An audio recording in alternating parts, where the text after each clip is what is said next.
kupitia hili nataka nimpeleke baba msaidizi mahakamani. Kama nilivyokuambia kwamba mimi sitakiwi kuwepo haya mazingira. Au labda kuna taarifa yoyote mbaya amepata? Hali ya mgonjwa umeiona. Sio nzuri sana. Kama kuna vitu ulienda kujifunza nyumbani, basi ni kupika chai. I say, hebu kaniongeze kidogo.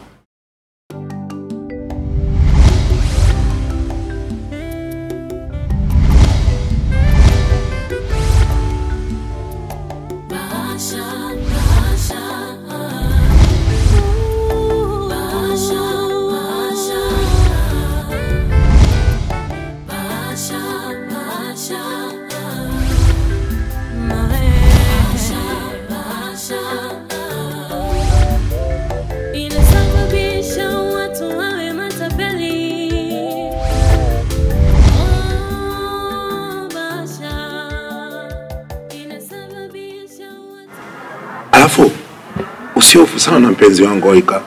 Najua na maumivu hata kumpoteza mtoto, unajua. Mimi bado mpenzi wako, sawa? Na kuahidi mimi bado mpenzi wako. Kwa usiofu, utapata tu mtoto mwingine. Sawa mama? Usiofu, ndo kupatia pesa, utaenda utasafisha, utakaa sawa kabisa.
Kwa maruru yanayotokea ndani nilale tu hata bila kushika kitu, naogopa. Sasa mkazi unasaidia nini kwa wachawi? Kwa vibuyu vile saizi kikitokea naweza hata kukitoboa. Siwezi kulala hivi. Wewe kushangaa umelala umejiachia tu. Mimi sipati hata usingizi. Mke wangu bwana, hebu amini tuko salama. Biblia inatuambia Bwana asipoulinda mji, walindao wanakesha bure. Hata kama mume wangu siwezi kulala hivi tu bila kitu. Lakini mke wangu, imani yako iko wapi? Namwamini Mungu, namwamini pia. Sawa. Sina ya kutubolea hivi.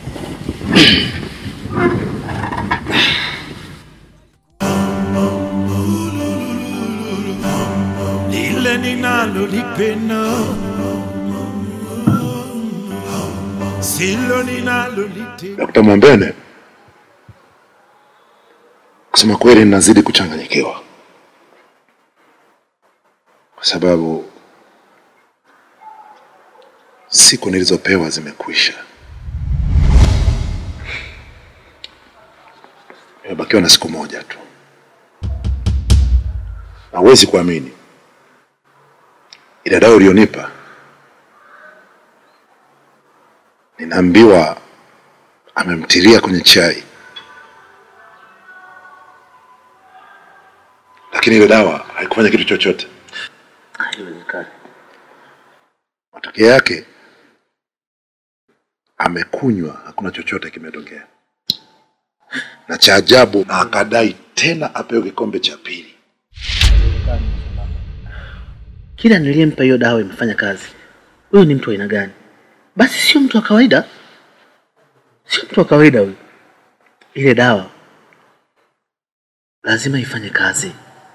Na kama unahisi labda mimi nilikupa dawa tofauti, nitakupa ile ile ukaenda kuitumia hata wewe, maana haina madhara sana. kwamba labda utakufa na utalala tu, lakini utaamka. Yaani sijui hata nifanyaje. Kwa sababu Dr. Mwambene na mtu aliyemtilia hiyo dawa namwamini. Ni mtu wangu wa karibu. Labda angekuwa mtu mwingine ningehisi kwamba amenidanganya, lakini anasema yani hakuna hata dalili kidogo za kusinzia. Na wakati wewe ulisema akinywa midomo miwili tu. Masambamba, niamini mimi, huyo sio mtu wa kawaida. Huyo sio mtu wa kawaida. Hebu muangalie kwa jicho lingine. Huyo sio mtu wa kawaida. Hata mimi sasa nasadiki hilo. Ile dawa inafanya kazi mara zote. Okay, anyway. Lakini hata hivyo sikumpa yote. Labda nitajaribu kwa namna nyingine nione. Sasa ni wewe tu. Lakini mimi ushauri wangu kajaribu mwenyewe tu. Jaribu mwenyewe. Utapata majibu, utapata majibu. Unajua kuna kitu natamani kukuuliza. Kitu gani hicho? Hivi siku ile nini kikukuta Joyce? Wewe una shida kama ile au kuna kitu kingine? Hapana Angel. Mimi kiafya niko sawa kabisa. Ila siku ile nilipatwa na mshtuko mkubwa sana. Ulikutwa na nini?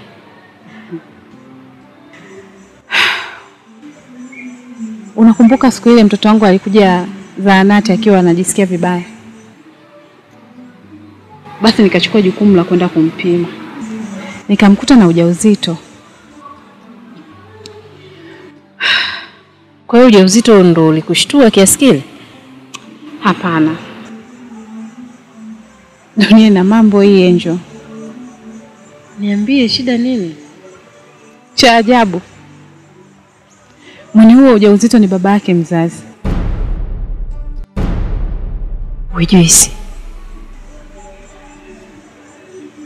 Wewe ilikuwaje? Ndio tatizo la wanaume wanaopenda kutelekeza familia zao. Unataka kuniambia hajamfahamu kabisa mtoto wake? Alitufukuza mwanangu akiwa mdogo sana. Na isitoshe mwanangu alivyokuwa mtu mzima amekuwa akibadilisha majina. Anaachana na jina tulilompa, ametumia jina lingine. Pole rafiki yangu. Nikwambie kitu. Usilie sawa rafiki yangu. Inauma Angel. Usilie. Usilie.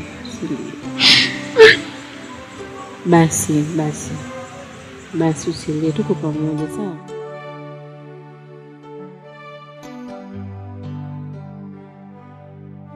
Unajua Dr. Mwambene? Ndio. Mimi bwana na issue moja ndogo tu hivi. Sema tu sikukaa nikwambie, lakini na issue ndogo tu ambayo nimekuitia.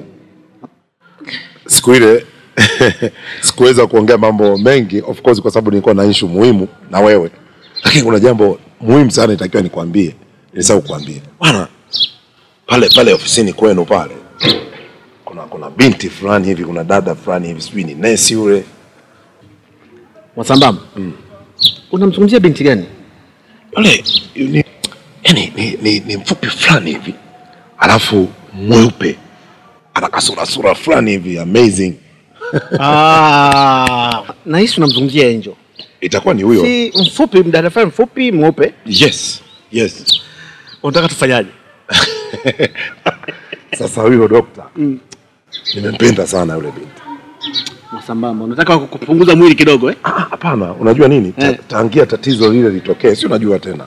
Mwambe upweke, nimekaa rafiki yangu. Wewe ni mtu mzima unaelewa dokta. Naomba unisaidie. Maana yako ni nini? Yaani kwamba mimi ni kusaidie umpate au ni nini? Of course. Inawezekana, lakini unanipa mtihani kidogo kwa sababu yule binti naheshimiana naye sana. Kukusaidia natamani, lakini kuharibu huku naogopa. Sitamani nifanye hivyo, si tu iweje. Dr. Mwambene aweze kuharibu. Si unajua sisi ni watu tunaojiheshimu bwana. Alafu unajua mimi nitafanya yale mambo yangu ninayofanya. Hakuna mkate mgumu mbele ya chai. Kwa hiyo wewe usijali kwenye hilo. Kikubwa tujiongeze kama ambavyo huwa unafanya. Fanya tu. Haya. Basi tutaonana. Mtaurainisha huo mkate. Hamna shida. Sawa. Aise.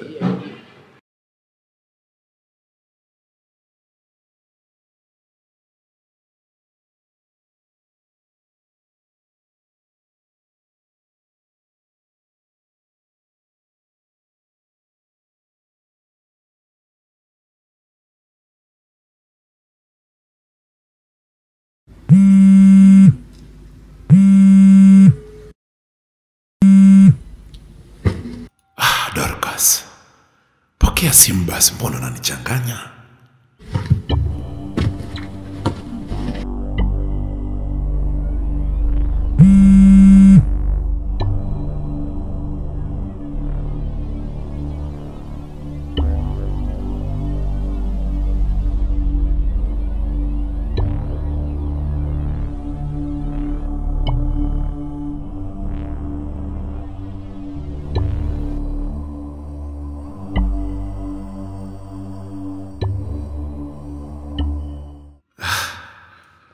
Nafanyeje mimi? Bora changanyikiwa.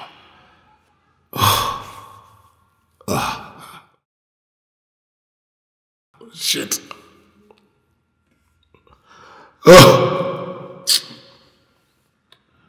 Kibuyu cha nafsi kinanitesa.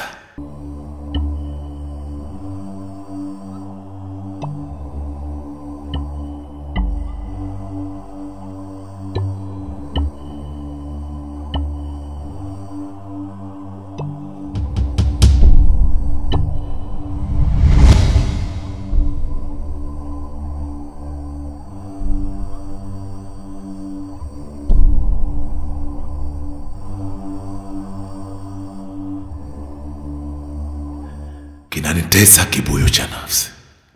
Hivi ndo nakufa kweli? Nakufa kweli? Mbona kama zoezi linakuwa gumu hili?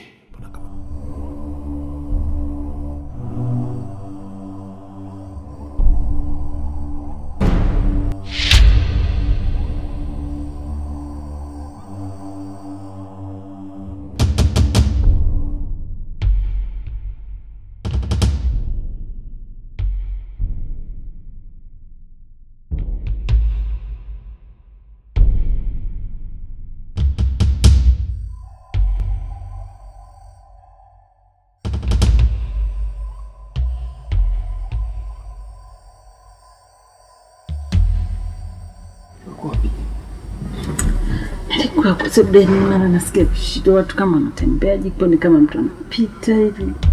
Nikawa nachungulia huko nje. Kwa nini uniamini?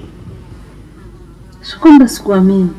Nimeshindwa hata kukuamsha. Nimesi kama watu wanatembea tembea jikoni kama vyombo. Nikatoka kuchungulia tu kwamba kama mtu anapita usiku. Hebu amini maneno yangu. Nikikwambia tuko salama, amini tuko salama. Kwa hiyo mimi sisikii vizuri au mimi nimechanganyikiwa? Nakwambia nimesikia kabisa vishindo sijui jikoni, au umezoea hayo mambo mwanzo? Au unayajua? Najua kivipi? Maana nakwambia nasikia hofu. Na hivi vitu mimi navisikia. Unaanza kama ukawa unavijua wewe, ndio maana unalala wewe.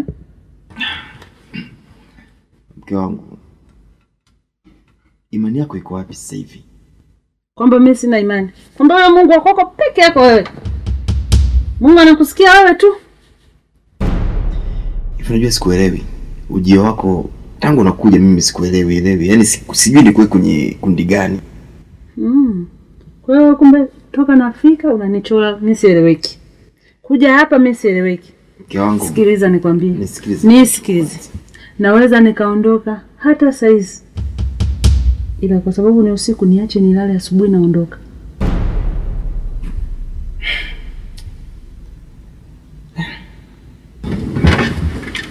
Zekani niko nasikia wewe sisikii imani peke yako. Wasambamba. Kwanza pole kwa yale kukuta. Nimekuita hapa nikueleze jambo moja. Mimi ni daktari bingwa wa magonjwa ya wanawake.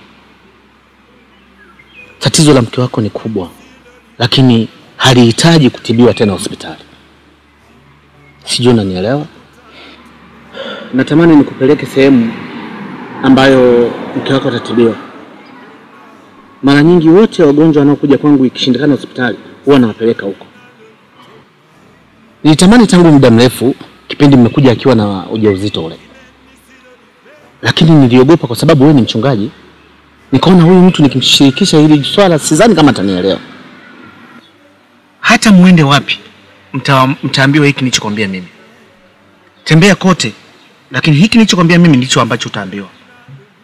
Hii ni michezo. Mke wako amechezewa. Nadhani unanielewa vizuri. Na usipozingatia hili, msambamba utampoteza mke wako. Ukinipa ruhusa hii, utaniamini ninachokwambia. Mimi nadhani ikikupendeza, twende huko. Dr. Mwambene, mimi nashukuru sana kwa ushauri wako. Na sasa naanza kupata picha kutoka kwako. Ndio, napata picha. Lakini nikwambie tu kitu, kwa sababu wewe saizi mko ni mtu wangu wa karibu. Yule mimi sio mke wangu.